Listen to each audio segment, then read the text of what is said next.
evening to you. Thanks for joining us on the abridged version of the show.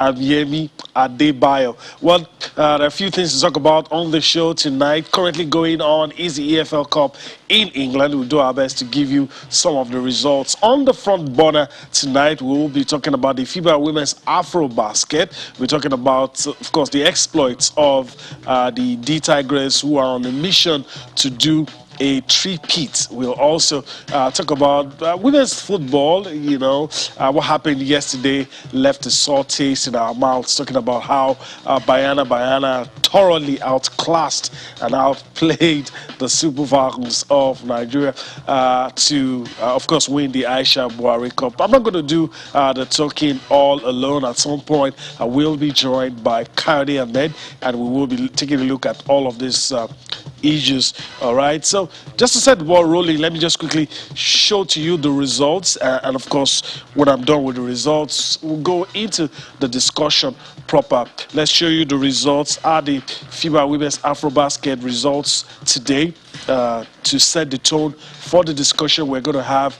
There you have it. Côte d'Ivoire defeated Guinea 81 points to 50.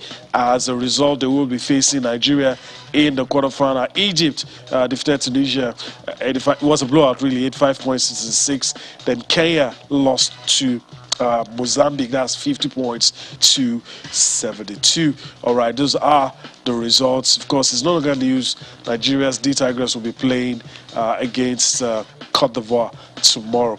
All right, so it's time to have that discussion now. Let me quickly bring in Kayode Ahmed. Greetings to you, Kayode. Thanks for finding out time to be with us on the show tonight. Yeah, great to be back on the show as always, Jimmy. Good evening, Lagos. All right. So let's just talk about D-Tigress. You've seen them play twice. They're going to be up against Côte d'Ivoire tomorrow. Your impression and what do you think they need to do as they continue their quest for a three-peat? Well, no doubt from the two games I've witnessed of them against Mozambique and Angola, they've actually improved on their defense, especially since when Coach Otis Ugly took over. And there's room for improvements, no doubt. We know the fact that the playmaking skills of Ezinne Kalu is not in doubt. She's continued from where she stopped from the last Afrobasket.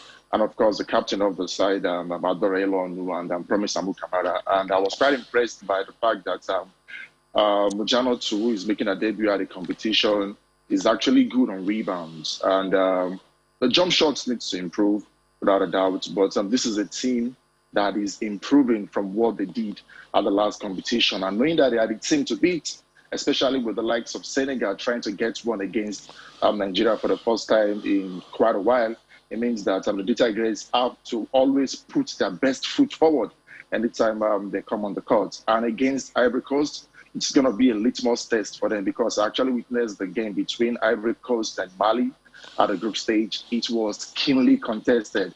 I actually saw Diawara and Janatu Fade, the two lads who are quite in the 20s, showed glimpse of what to expect should they advance in the competition. And now coming up against the defending champions, they want to give the best. And Nigeria definitely, when they're the team to beat, would definitely not want to slack and give their best as well. But I think the Nigerians, are talking about the Tigers, should be able to overcome the Ivorian onslaught, basically.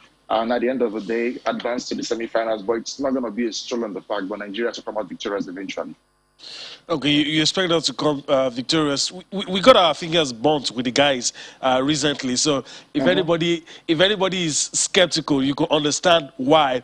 But you think we have enough to get past the Ivorians? Yes, definitely. We have quite a lot in our arsenal. Do not forget that a number of these ladies were at the last competition. Sure. They also were at the Olympics, and they've been training for quite some time. And when you come across like a well-oiled engine, and with the tactical input of a veteran coach in Otis Ugly, and of course the ladies, some of them will play their trades abroad and what have you, you should expect that Nigeria definitely wouldn't want to sit back and allow the Ivorians to roll over them. Like I said earlier, the Ivorians are quite good. I saw their game against Mali, and it was keenly contested. It was a close tie, but the Malians just pulled through in the last quarter And their game against Guinea, earlier talking about the Ivorians, you knew it was going to be a one-sided affair because the Ivorians were clearly the better team. But against Nigeria, Nigeria head and shoulders above Ivory Coast based on recent performance. But you know, in the game of sports, you never can tell how team's tactical approach would be. But based on what we've seen thus far, it's not going to be beyond Nigeria to come out tops. All right. Let me put you on the spot. We might not get the chance to talk until after the tournament. Do you see these girls doing the three-peat? Well, if they overcome Senegal, they're likely to meet Senegal in the semi-finals. And we know Senegal's perennial champions before the reign of Nigeria started in 2017. And we saw how the Senegalese have been doing everything in their powers to get one over Nigeria. But Nigeria are always like a step or two ahead. But, you know, in sports, anything can happen. They got everything it takes to do a three-peat. But you just never can say never in the world of sports. But as a Nigerian, I would want them to do the three-peat. But should they eventually not do it, maybe a podium finish might just be like a consolation. But they got what it takes to actually do it back to back to back. All right, hopefully they will be able to do that. All right, still talking about the ladies now. Let's talk about women's football in Nigeria. We're going to get to, of course, the Aisha Buhari Cup, but let's start with the league. Of course, the new season is going to start on December 8th. That's the information that is reaching us. Nigeria Women's Football League Premiership is going to start on December 8th. The abridged season is expected to end on ending May 2022. 14 teams will compete in this new season. 14 teams will be part of it. 10 clubs from the southern region, 4 coming from the northern zone. Let me attempt to quickly read, of course, the names of the teams. It goes to come on your screen shortly.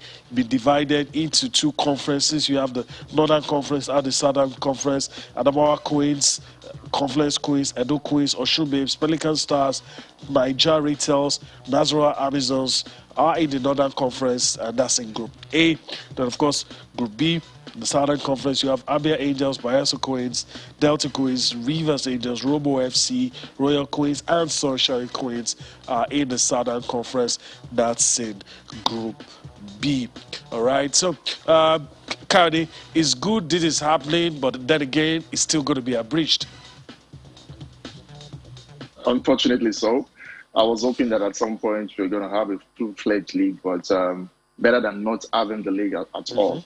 Because despite that it's been abridged, we've been getting to see some bunch of talents who actually did well. Like they just concluded Aisha Buhari Cup.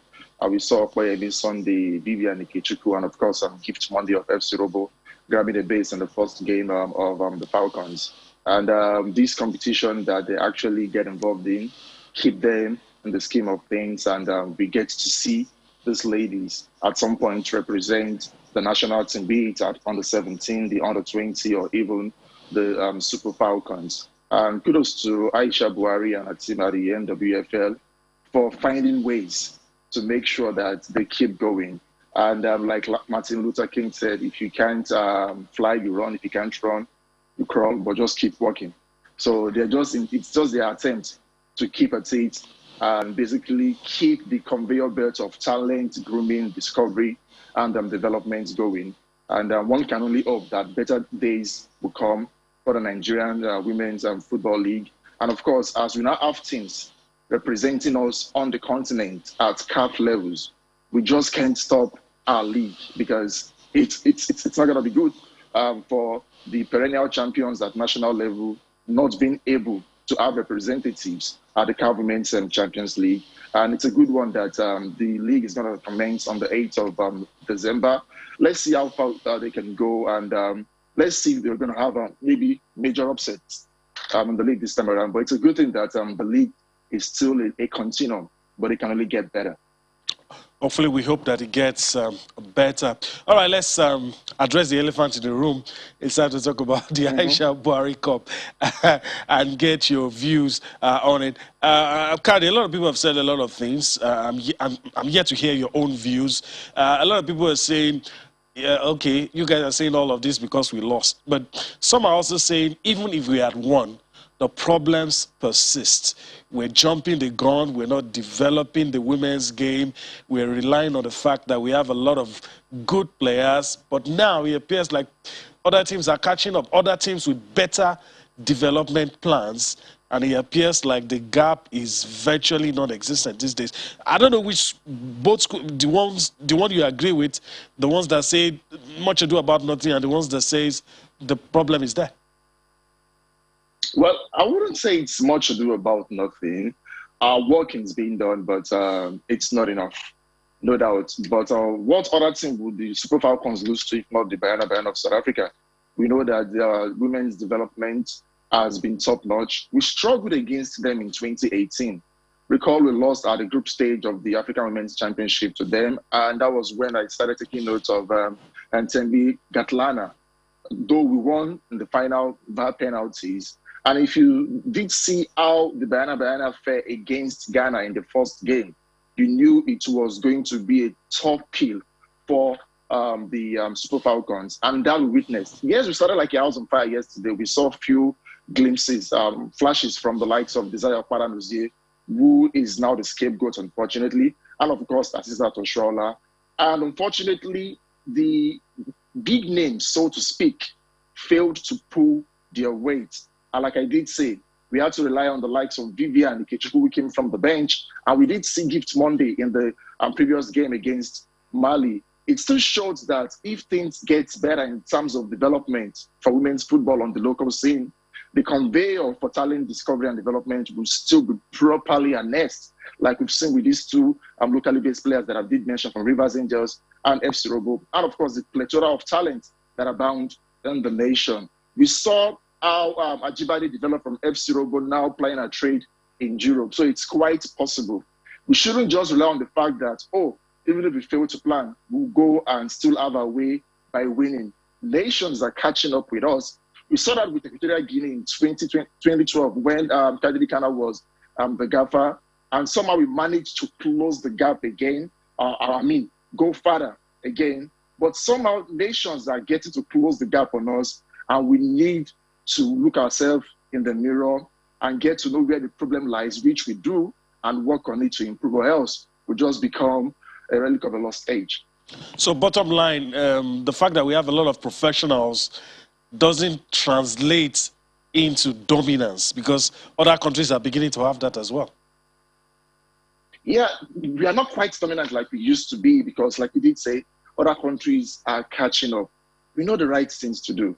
Like I did say, we have professionals that are bound, who know how to bring their input, their experience. Some are even former players who are now administrators. We also have administrators who have been there, done that. I've worked with CAF, I've worked with FIFA, and the talent on the local scene abound. Now, the nexus between the local talent and the foreign legion should be properly harnessed and basically giving women's football the attention it clearly deserves. All right. Let's listen. You talk about ex-internationals, people who have represented Nigeria at the highest level, and people who would like to bring their experience to bear on what's currently going on. Let's listen to Anne Chidene, former Super Falcons goalkeeper, talk about that disappointing loss to South Africa. You and I like it. Every team that is playing against Nigeria wants to beat us. Even a child, a small girl, a small boy, any girl's child, any small team wants to beat us. Well, it is for us to know that, anything can happen anytime. But that's why I still told you. So we'll go back to our drawing board. We have seen, all of us see what happened. We saw what happened. We go back, bring out some strategies of how we're going to go about it. Then at the same time, go to the field, practicalize it, and at the end, we justify the means. But definitely, any player or any team that wants to play us want to win. But nevertheless, the most important thing I'm still saying is Ghana. We have seen the players. We have seen, it's an opportunity to see all the players. We have seen them. So right now, when we are calling players to the camp, we know who and who that is coming to help us. You know, this is a very big team. We played against US.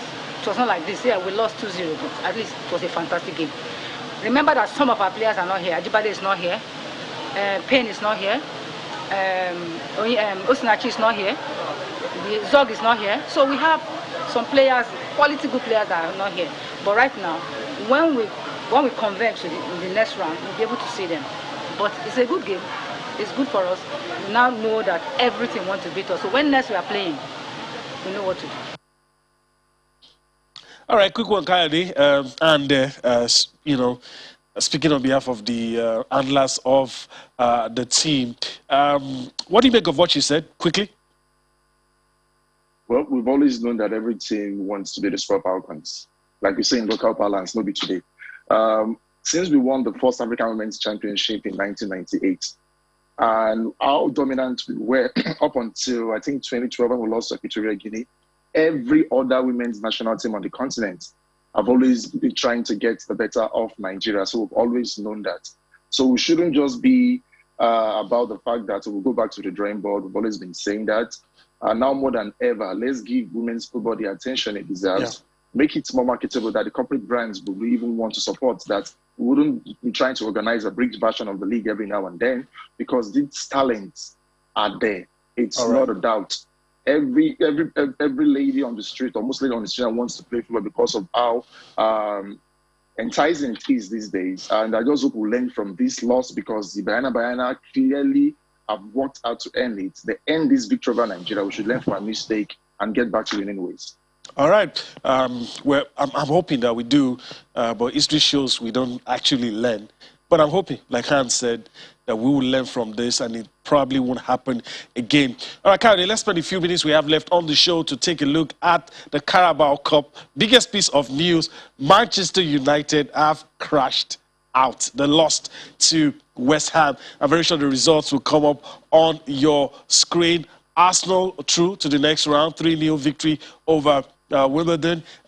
Chelsea and Aston Villa, as a matter of fact, they're currently playing penalties as we speak. Millwall lost to Leicester, 2 goals. Wolverhampton Wanderers and Tottenham as well, currently, penalty kicks currently going on in that one as well. Then Brighton, of course, defeated Swansea City 2-0. All right, so those are the results. Kayode, quick one before we let you go. Any surprises? Well, quite a surprise that West Ham defeated Manchester United, although it was a hard-fought victory against the Hammers last Sunday. But one would have thought that Man United would consolidate on that. But it's football. Anything can happen. It's quite unpredictable. And in the Carabao Cup, every team is trying to at least get a hand on a trophy at the end of the day. If you're not on the continent, if you can't be at the top of the Premiership, at least get to win the EFL Cup. And what a stunner it is for West Ham to get one over Manchester United. And I'm sure David Moyes will be happy right about now.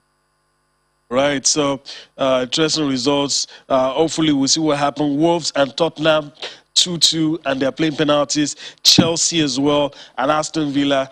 The games involving the Premier League teams seem to be very tight.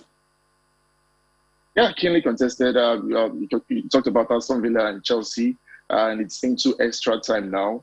And based on the fact that teams are trying to catch up with the established ones, from the likes of the Manchester teams to Chelsea to Liverpool to Arsenal. And these days, Arsenal are trying to get back to the image because their coach did say that they should trust the process. And right now, they're 13th on the league. But, in the EFL Cup, they will try to get something. If at all, they can't lay their hands on the Premiership. So it is what it is. It's just quite exciting. And that's what makes the Premiership tick. All right. Okay, so that's a good place to leave it. Kayode Ahmed, I want to thank you for your time on the show today. Hopefully, we'll do this another time. Yeah, always a pleasure. All right. That's the show today. Thanks for being with us on the abridged version. We'll be back here again tomorrow. I'm Yemi Adebayo. Bye-bye now.